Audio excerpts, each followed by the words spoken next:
চলে এলাম একটা রিফ্রেশমেন্ট ড্রিঙ্ক নিয়ে। আজকে বানাচ্ছি আমি বেলের শরবত। তো বেলটাকে ফাটিয়ে যথারীতি আমি এখানে রেখে দিয়েছি। যতটা পরিমাণ পেরেছি আমি হাতে করে ছেঁকে ছেঁকে তুলে নিয়েছিলাম বেলের দানাগুলো। তো এখানে সম্পূর্ণটা হয়নি, তাই আমি ছাঁকনিতে ভালো করে আগে ছেঁকে নিচ্ছি। ছেঁকে নিয়ে দেখো ভালোভাবে আমার এখনও এতটা মতন বেরোলো, মানে যে ফেলে দেওয়ার মতন অংশ বেলের দানা বা শিরগুলো। তো এবার এটা আমার সম্পূর্ণ পিউরিটা বেরিয়ে গেছে বেলের। এতে জল দিয়ে নিয়েছিলাম 1 বাটি চিনি।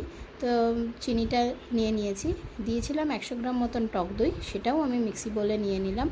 তো এখানে নুন নিয়েছিলাম 2 রকম মিক্স করে, পিঙ্ক সল্ট এবং ব্ল্যাক সল্ট, সেটাও দিয়ে দিলাম মিক্সিতে। একটা ভালো স্মুথ পেস্ট তৈরি করে নিয়ে বেলের এই শরবতটার মধ্যে আমি মিশিয়ে দিলাম।